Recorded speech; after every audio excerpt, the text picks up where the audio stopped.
취준생 브리핑 경력변화 전문가 신현종입니다. 요즘 아마 면접을 가보신 분들 아실 거예요. 면접에 갔는데 항상 하는 얘기가 있죠. 면접을 갔더니 면접을 보러 온 사람들이 나 빼고 다 경력이 있더라. 또는 내가 경력직이라서 좀 유리할 줄 알고 딱 갔더니 나보다 경력 많은 형님들이 와 계시더라. 이런 이야기들 상당히 많이 합니다. 그래서 관련된 내용을 제가 인터넷으로 한번 오랜만에 검색을 해봤어요. 그랬더니 이런 기사가 있더라고요. 오마이뉴스에서 제가 좀 갖고 와봤는데요. 신입사원 17은 중고 이런 말이 있습니다. 자, 그만큼 신입사원을 선발해서 성장시키는데 기업들이 많이 투자를 하지 않는다 이렇게 해석해 볼 수가 있거든요. 자, 이게 어떠한 문제를 야기하는지 옛날에 있었던 일들과 최근에 있었던 일들 그리고 2022년 상반기부터 해서 지금 채용을 하반기에 많이 늘릴 것이다라고 발표하는 기업들의 입장을 한번 이야기를 드리도록 하겠습니다. 여기 보면은요. 저성장 불안정 사회를 헤쳐나가는 MZ세대 생존법 이렇게 나와 있거든요. 그만큼 MZ세대가 기업에서 제공하는 직업적인 안정에 대해서 믿지 않는다라는 얘기죠. 근데 과거에는 다 괜찮았다 이렇게 라떼이즈 홀수로 포장하는 분들이 있는데 옛날에도 그렇게 녹록하진 않았었거든요. 항상 반복됩니다. 그런데 그때그때 특징이 있는 거죠. 이 부분을 같이 알아보도록 할게요. 자, 공채제도라는 게 나오는데요. 작년부터 수시 채용에 대해서 상당히 검색량이 많았었습니다. 그도 그런 것이 공채제도는요, 기업에서는요, 약간의 홍보 효과를 노리기 위해서, 컨벤션 효과를 노리기 위해서 하는 것일 수도 있습니다. 그래서 그냥 뭐 회사에서 돈을 들여서 신입사원을 뽑는 거를 사회적으로 한번 좀 알리면서 회사의 고용 브랜드도 높여보고자 공채제도를 운영을 했었는데 지금은 그런 상황이 아닙니다. 사람을 뽑아가지고 훈련시키고 기술을 만들어서 조직 문화를 정비하고 이 사람들끼리 으쌰으쌰해서 이렇게 회사를 끌고 가는 이런 것들이 더 이상 우리 신입사원들이 회사에서 10년, 20년, 직장 내에서의 성공을 바라는 세대가 아니게 되어버렸습니다. 일단 내 성공을 위해서 얼마든지 회사는 갈아탈 수 있다. 버스 갈아타듯이 갈아탈 수 있다라고 생각을 하기 때문에 기업들도 그 사람들을 붙잡고 계속해서 조직 문화로 잡고 있기보다는 변화시키는 게 맞았겠죠. 그래서 공채 유지를 뭐 유지할지 또는 뭐 폐지할지 이런 얘기를 많이 하는데 결국에는 대부분 회사들이 수시 채용으로 전환을 했습니다. 수시 채용으로 전환을 하니까 장점도 생겼어요. 어떤 장점이죠? 예전 같으면 A매치 대인이 해가지고요. 한날 동시에 인적성 검사를 보기 때문에 막상 서류를 많이 붙어도 갈 수 있는 회사가 나중에 가면 몇 개 없어요. 네, 이렇게 됐었는데 이게 작년부터는 좀 사라졌습니다. 그리고 2022년 지금 상반기는 삼성이 공채를 유지는 하고 있는데 실질적으로 상당히 오래 늦게 합니다. 당장 5월 둘째 주에 G사트가 있었고 아직도 면접 안 하고 있거든요. 이제 면접을 들어간다고 합니다. 그러니까 6월까지 면접이 진행되는 상황을 보면은요, 예전보다 상당히 늦게 채용이 진행되고 있다. 이런 것들을 보실 수가 있습니다. 그래서 한참 공기업이 면접을 보고 있을 때 삼성 같은 경우는 G사트를 보고 있었거든요. 자, 이런 부분이 시기적으로 예전과 많이 달라진 부분이 되겠죠. 이 기사에서 좀 눈에 띄는 게 이번 신입분들 중에서 중고 신입 비율이 70%가 넘는데요 라는 부분이 있습니다. 중소기업이나 중견기업 또는 같은 대기업군에 있었지만 고용 브랜드가 떨어지거나 월급이 좀 작은 이쪽에서 일을 하면서 경력을 뭐 1년, 2년 쌓았다가 내가 어느 정도 조건이 괜찮다고 생각하는 대기업에서 짠 하고 공채가 났을 때 거기에 막 지원을 하는 거죠. 또는 이제는 수시 채용이기 때문에 수시 채용을 통해서 입사를 할 수 있는 만큼 겹치지 않잖아요. 이제 의심 안 받고 갈 수 있는 거죠. 거기에다가 코로나라는 게 있었죠. 그래서 제 주변에 20대 구직자들 중에서 일부러 백신을 안 맞고 있다가 본인이 지금 일을 하고 있어요. 일을 하고 있는데 면접이나 또는 이런 게 잡혔는데 날짜가 안 맞을 때 백신을 맞고 백신 휴가를 쓰고 면접을 가는 이런 사례들도 많이 봤거든요. 그래서 뭔가 아쉽게 제가 오늘 몸이 아파서 거짓말을 하는 게 아니고 그냥 당당하게 백신 맞고 쉴 수 있으니까 그때 면접을 가서 합격을 해서 이직을 하고 제가 이런 사례들을 많이 봤거든요. 자, 기업들이 더 이상 사람을 육성해서 키운다는 개념이 사라졌지만 우리 구직자들도 나도 너 믿고 이제 안 가. 자, 이런 것들이 어느 정도 완성이 되다 보니까 중고 신입들이 계속해서 이 저경력 상황에서 기업들을 이직해서 기업을 이직을 통해서 경력을 맞춰 나가는 이런 상황이 계속되고 있다. 이렇게 보시면 되겠습니다. 여기 중간에 이제 중고 신입이라는 단어 자체가 아니 어떻게 사람한테 중고라는 말을 쓰냐라고 이렇게 지적을 하고 있는데, 여기 보면 이제 우리가 스펙이라는 말을 스페시피케이션에서 갖고 와서 스펙이라고 하잖아요. 그러니까 사람을 규격화해서 숫자로 표현하는 걸 우리는 사실 그동안 당연하게 받아들여 왔고, 그러다 보니까 이제는 사람한테 중고라는 단어를 붙여서 완전히 곧 대학에서 졸업을 해서 막, 또는 고등학교에서 막 졸업을 해서 직장으로 넘어오는 사람이 아닌 이 회사의 어떤 기준, 우리가 알고 있는 안정된 직업, 괜찮은 회사, 괜찮게 내가 사회생활을 할 수 있다라고 목표로 두었던 그 지점이 있어요. 자, 여기에 들어오기 전에 거쳤던 과정들을 우리는 이제 중고 신입이다 이렇게 보는 겁니다. 그래서 이 기사에서도 2년이 넘는 코로나 상황으로 취업 시장이 좀 변했고 신입들이 스펙을 쌓을 기회가 좀 줄어들었기 때문에 상대적으로 이 팬데믹 상황에서 일을 하고 있었던 사람들이 더 좋은 쪽으로, 더 좋은 직장으로 옮기기 위해서 1-2년의 경험을 버리고 신입으로 대거 지원을 하게 되는 거죠. 그리고 여기에는 다뤄지지 않았는데, 공기업이 블라인드 채용하면서 모두가 쾌재를 부리고 최고야 막 이랬지만 거기에는 함정이 숨어 있어요. 열린 채용이기 때문에 나이와 경력이 무시되고 그냥 누구나 지원할 수 있게 되는 거죠. 똑같은 출발선상에서 면접을 보고 시험을 볼 수 있기 때문에 직장 생활을 하면서 공부도 하고 또 이미 직장 생활을 해봤기 때문에 면접에서 어떤 대답을 해야 될지 아는 사람들이 거기에 똑같이 신입들과 경쟁하게 되고 붙으면요 할 말 없는 거거든요. 자, 그래서 저도 면접관으로 가서 사람을 선발할 때 딱 봐도 중고 신입인 거 알아요. 예, 공기업의 면접관으로 갔을 때. 하지만 답변의 내용을 들어보면은 신입을 뽑을 수는 없어요. 다르거든요. 본인이 직장 조직 생활에서 있었던 경험으로 이야기를 한단 말이에요. 근데 직장 경력이 없이 대학에서 막 온, 자, 이런 지원자들 같은 경우는요, 결과물이 달라요. 물어보죠. 자, 그래서 본인이 그러한 상황 속에서 어떤 거를 좀 배웠어요? 어떤 걸 얻었어요? 자, 본인이 그 상황에서 이득을 봤던 사례 한번 얘기해 보세요. 라는 질문에 대답이 나오죠. 자, 보통 우리 학교에서 바로 온 사람들은 뭐 결론이 이거예요. 뭐 A 플러스를 받았다.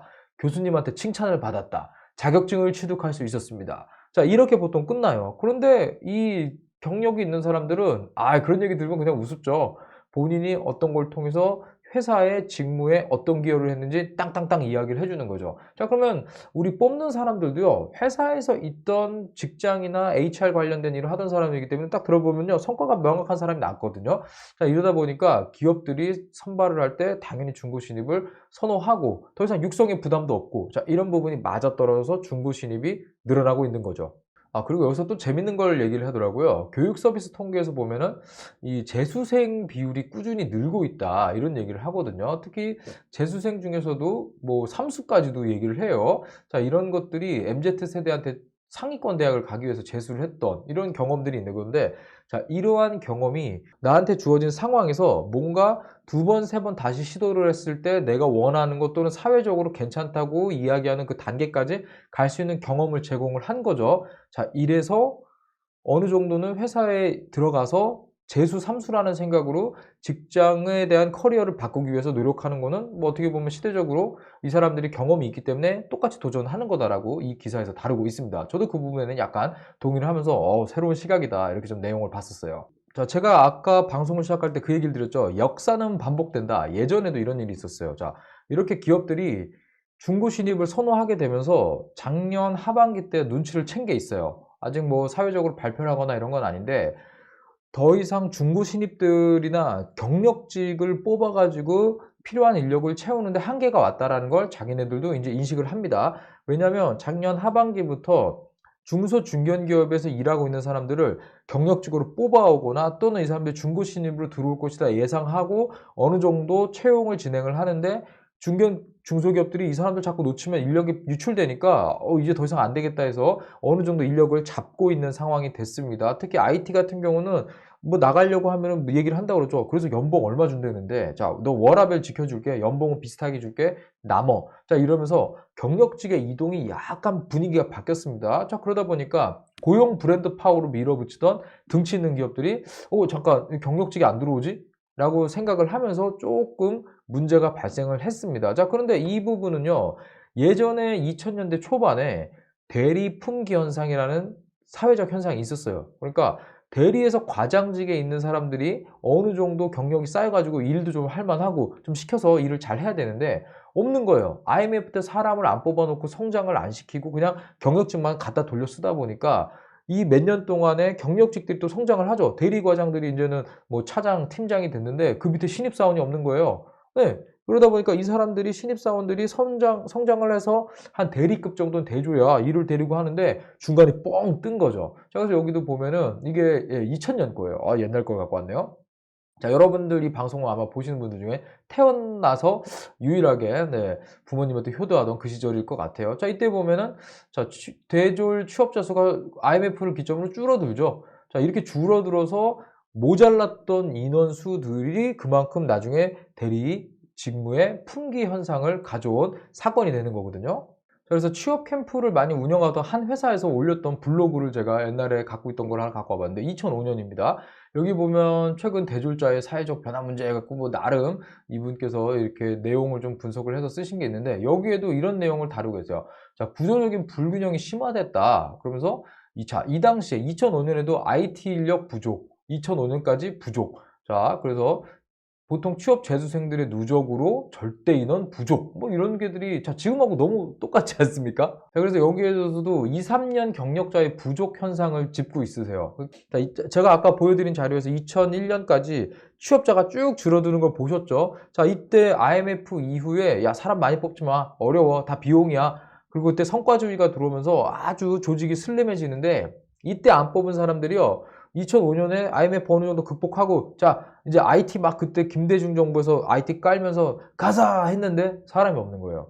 자, 저때 사람이 없어서 상당히 많이 고생을 했었습니다. 자, 그리고 이 이후에 인력을 또 막 보충하려고 노력을 했죠. 자, 그래서 또 계속 반복되고 그러다가 또 모바일 시장이 열리면서 또 바뀌고 지금 현재처럼 경력직이나 중고 신입이 이제는 조금 더 귀해지는 이런 상황이 왔다 이렇게 보시면 돼요.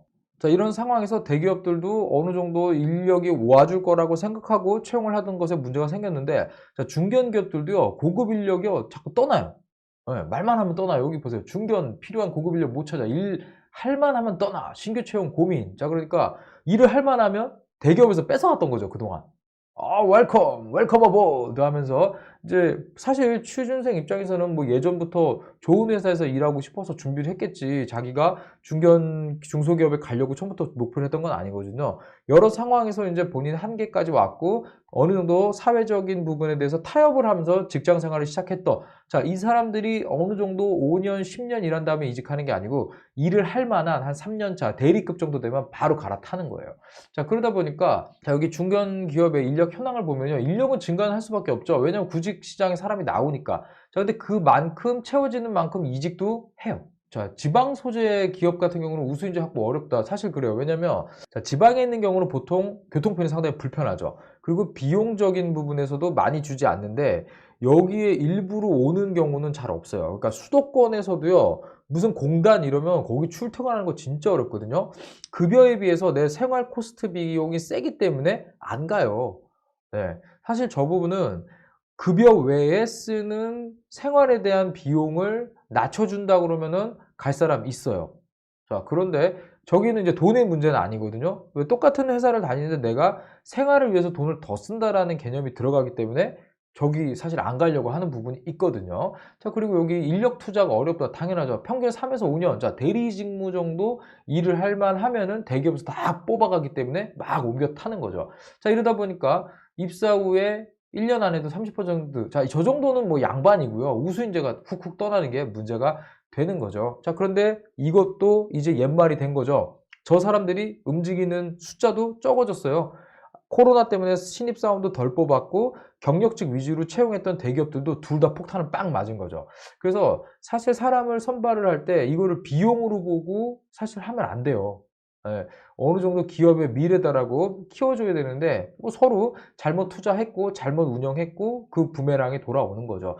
자, 그래서 2022년 지금 하반기는요 아마 신입사원 채용이 지금보다 늘어날 거예요. 왜냐하면 상반기에 뽑으려고 했던 인원들을 하반기로 좀 미룬 경향도 있고요. 그리고 새 정부가 출범을 했기 때문에 대기업들이 아무래도 딱 그 해에는 대통령이 누가 되든 간에 일단 그 해에는 딱 대기업들이 신입 채용을 늘리는 그런 경향들이 있어요. 자, 이런 부분들도 감안한다고 보면요. 제가 볼 때는 뭐 올해 하반기에는 한번 해볼 만한 구조가 되지 않나 이렇게 생각이 듭니다. 자, 그런데 지금 이걸 여러분들이 보시면요. 아, 내가 직장 생활을 했을 때 2년, 3년 정도 꾸준하게 직장 생활을 하면서 경력직으로서의 입지를 가졌을 때 갈 데가 상당히 많아지겠구나. 자, 이 인력난은 1, 2년 안에 끝날 것 같지는 않거든요. 자, 이 부분 생각을 하면서 여러분들이 구직 활동을 했으면 좋겠습니다. 네, 오늘 제가 준비한 콘텐츠 여기까지고요. 여러분들 중고 신입이 되신 분들 또는 중고 신입과 싸워야지 일자리를 얻으실 수 있는 분들, 자, 누구에게나 지금 힘든 시기입니다. 자, 이 부분 서로